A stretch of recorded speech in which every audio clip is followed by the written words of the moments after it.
Hello students, आज हम chemical kinetics के एक क्लास स्टार्ट करने के लिए जा रहे हैं। इस क्लास में पिछली क्लास में हमने डर नियम के बारे में सीखा था कि और अभिक्रिया की कोटि के बारे में भी सीखा था।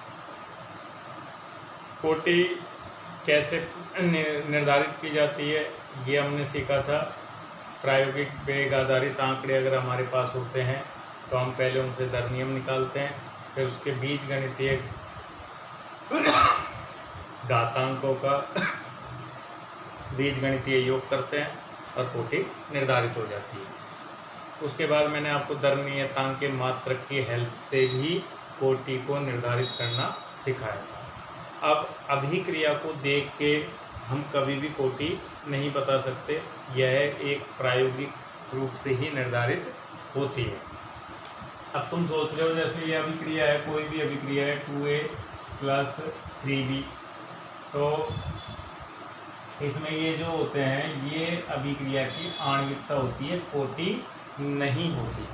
तो ये और हम समझ लेते हैं कि आणविकता क्या होती है। तो आणविकता के बारे में मैं आपको आज बता देता हूँ। आणविकता या मोलिकुलरिटी,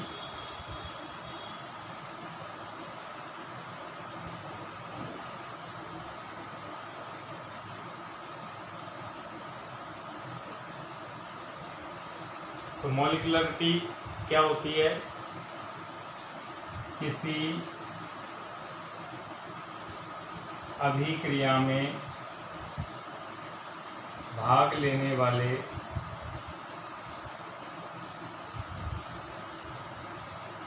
सभी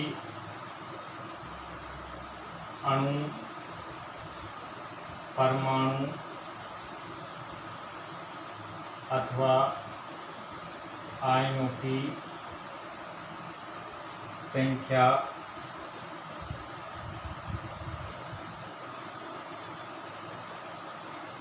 जो कि परस्पर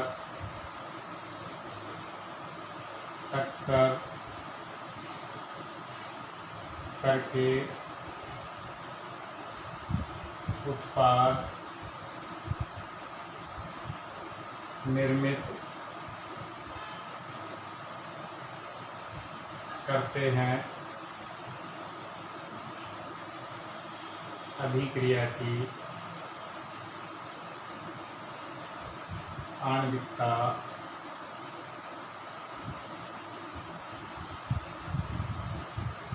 कहलाती है।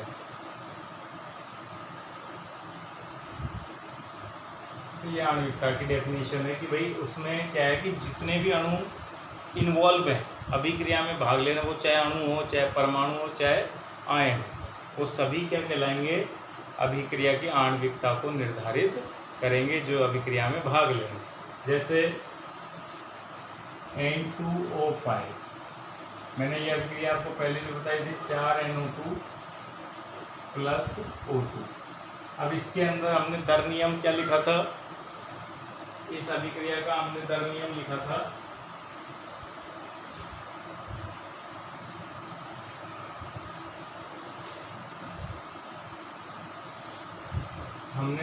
इसका लिखा था R = K N2O5 की पावर 1। तो ये पावर 1 इंडिकेट करती है कि इसकी कोटि क्या है? इस अभिक्रिया की कोटि है 1। मॉलिक्यूलर ऑर्डर ऑफ रिएक्शन क्या है? 1 है। लेकिन इसमें N2O5 के कितने मॉलिक्यूल भाग ले रहे हैं? 2।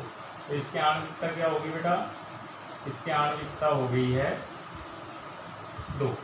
तो इसका ये मीनिंग जा रहा है कि अभिक्रिया की आणविकता और मॉलिक्यूलरिटी अलग अलग बात होती है।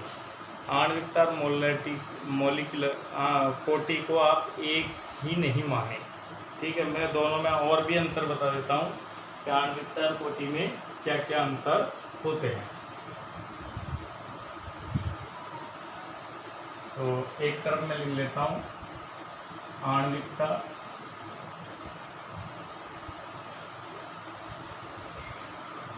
और एक तरफ हम लिख लेते हैं कोटि। पहली बात तो देखो, आणविकता एक सैद्धांतिक राशि है। यानी अभिक्रिया को देख देख के बताई जाती है, सैद्धांतिक राशि है। जबकि यह एक प्रायोगिक राशि है। आणविकता सैद्धांतिक है, ये एक प्रायोगिक राशि है। ठीक है, प्रायोगिक राशि है। इसी प्रकार दूसरा, आणविकता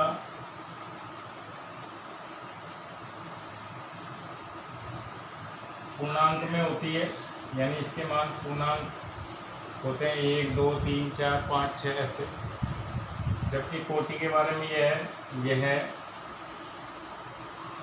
भिन्नात्मक,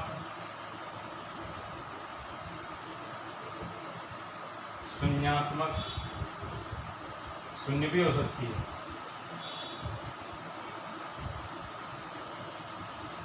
ऋणात्मक मान भी हो सकती है।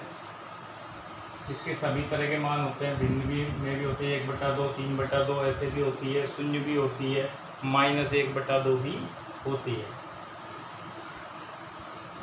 इसके बाद आणविकता का अधिकतम मान वैसे 3 होता है, और जटिल अभिक्रियाओं के लिए आणविकता का मान 4 से, जटिल अभिक्रियाओं में भी 2-3 पदों में संपन्न होती है जटिल अभिक्रिया।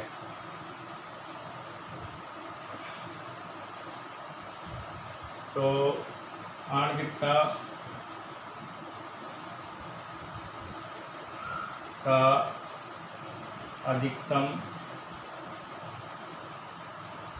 मान 3 से कम या 3 के बराबर होता है। ठीक है, कोटि का मान भी ज़्यादातर 3 के से अधिक नहीं हो सकता, दर नियम से निर्धारित होती है।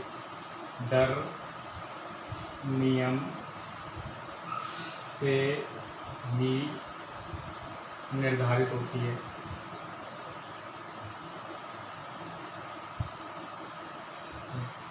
और अलग अलग जटिल अभिक्रियाओं के लिए बताई जाती है, जटिल अभिक्रियाओं के लिए नहीं बताई जाती। जटिल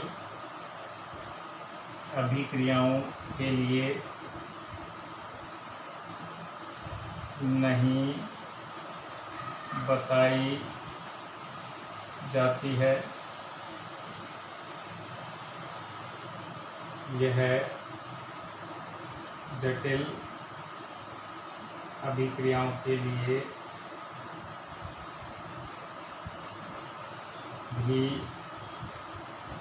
बताई जाती है।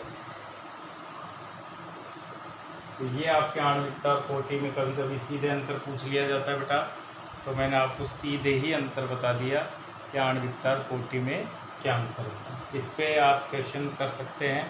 एक क्वेश्चन दे रखा है इसका, जिसमें आणविकता कोटि भिन्न भिन्न अभिक्रियाएँ दी गई है, और ये पूछा गया है कि आणविकता बताओ, कोटि बताओ। तो आणविकता के लिए तो जैसे आपका 4.1 क्वेश्चन ही है, जिसमें आणविकता के लिए तो आप अभिक्रियाओं को देखेंगे, और कोटि के लिए आप दर नियम को देखेंगे। अब मैं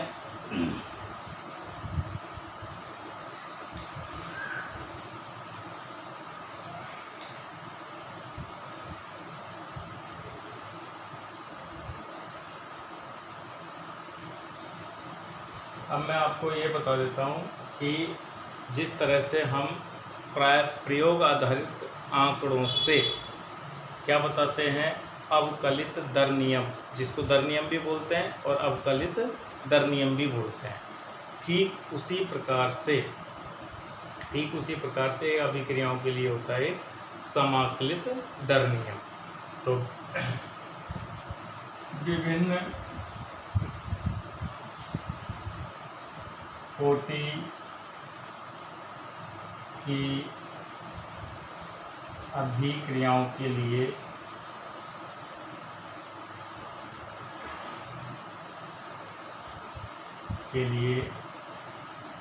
समाकलित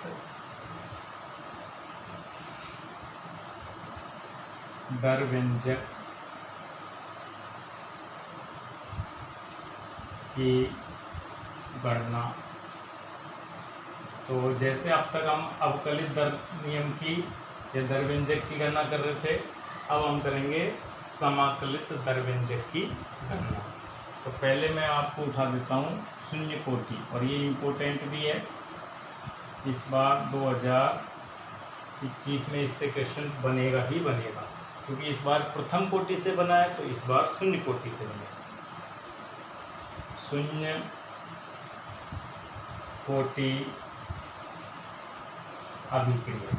पहले तो शून्य कोटि अभिक्रिया की परिभाषा क्या है वो मैं आपको बता देता हूँ। वे अभिक्रियाएं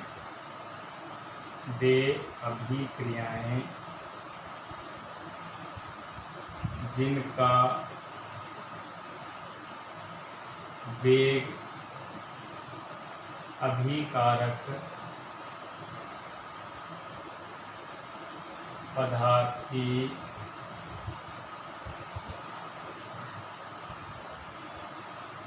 सांद्रता से स्वतंत्र रहता है तथा सदैव नियत वेग से चलती हैं। शून्य कोटि अभिक्रिया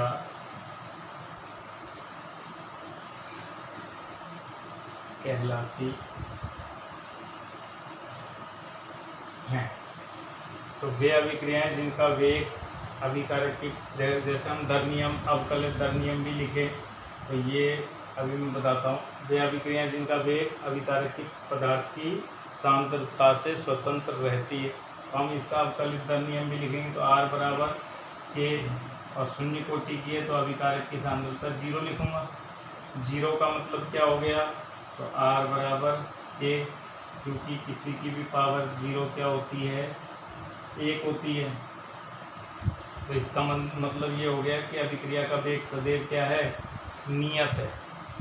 अभिक्रिया का वेग अभिकारक की सांद्रता पर निर्भर नहीं कर रहा है, नियत है। इसलिए अभिक्रिया क्या कहलाएंगे, शून्य कोटि की अभिक्रिया, जिसका ये है अवकलित दर नियम। और हमें निकालना है समाकलित दर नियम निकालना है। तो कैसे निकालेंगे सीख लेते हैं।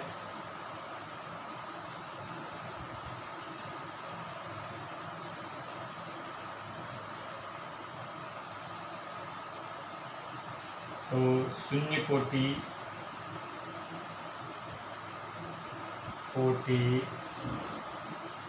अभिक्रिया के लिए समाकलित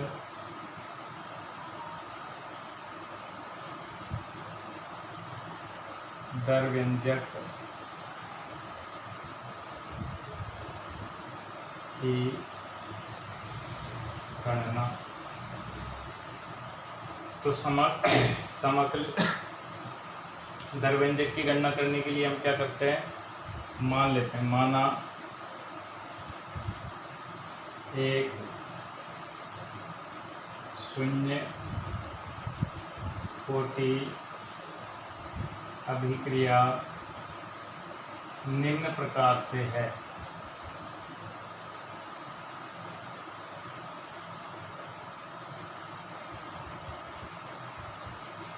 R = उत्पाद।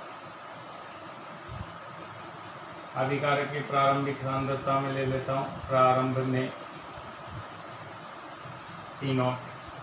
तो प्रारंभ में तो उत्पाद बनेगा नहीं, T समय पश्चात मैंने लिए, T समय बाद तो C0 में से x माइनस हो जाएगा। माना x खर्च हो गया होगा, तो x खर्च हो गया तो उत्पाद कितना बन गया, x। अब हम अवकलित दर नियम लिखते हैं। अवकलित दर नियम, और अवकलित दर नियम में हम क्या लिखते हैं, R बराबर रिएक्टेंट की सांद्रता की पावर 0। अब इसको भी मैं अपन R मतलब वेग, और वेग क्या है, सांद्रता में परिवर्तन, परिवर्तन में लगा समय।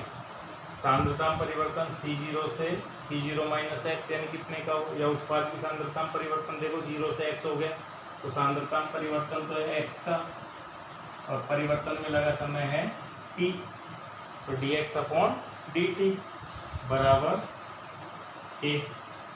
ऐसे भी लिख सकता हूँ, या करके मैं दोबारा ऊपर लिख देता हूँ।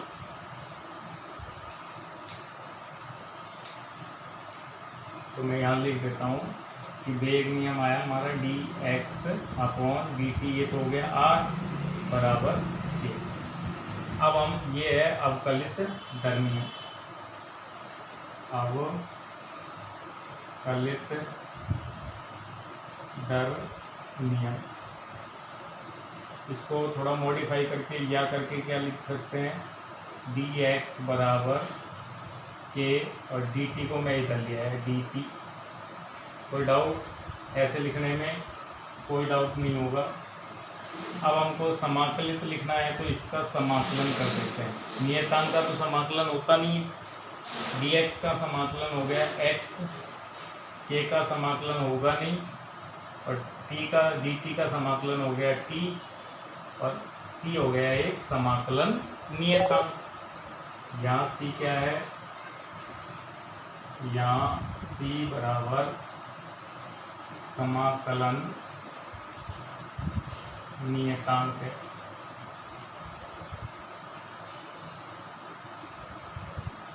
ठीक है, अब सुनिए, देखो c की वैल्यू निकाल लेते हैं। यदि t बराबर 0 लिया जाए प्रारंभिक, तो प्रारंभ में उत्पाद x क्या है, उत्पाद की सांद्रता है ना, तब, और ये इधर रख लो t बराबर 0, तो t बराबर 0 लिखते ये 0 हो गया, और पर x बराबर भी क्या है, 0 है, तब इस c का मान भी क्या आएगा, 0 आएगा। पुट करके देख लो इस समीकरण में, c का मान 0 आएगा, ये पुट करके देख लो। अब हम c का मान 0 मिल गया, तो अब हमारी समाकलित दर नियम हो गई x बराबर kt। यही शून्य कोटि अभिक्रिया का समाकलित दर व्यंजक है। अगर आपको पूछे कि शून्य कोटि अभिक्रिया का समाकलित दर व्यंजक बताइए, आप बताओ x बराबर kt। ठीक है, इसको एक और रूप में हम देख लेते हैं।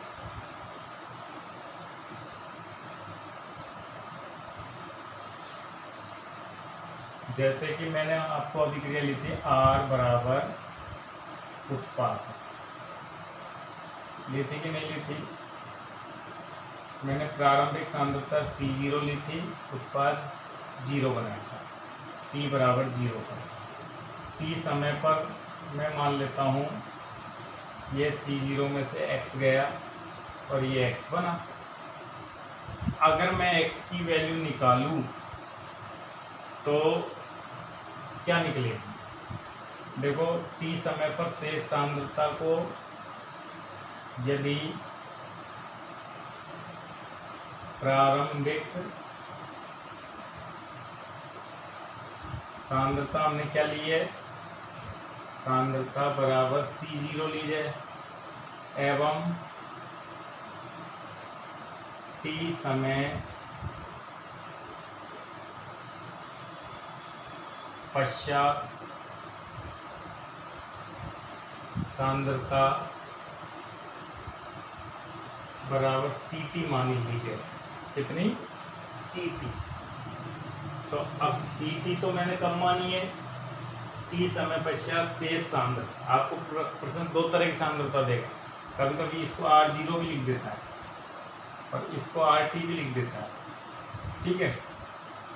तो प्रारंभ में अगर प्रश्न यूँ कहे कि एक अभिक्रिया की प्रारंभिक सांद्रता C0 है या R0 है और टी समय पश्चात ये है, और हमारे अकॉर्डिंग कितनी है टी समय पश्चात, C0 माइनस एक्स।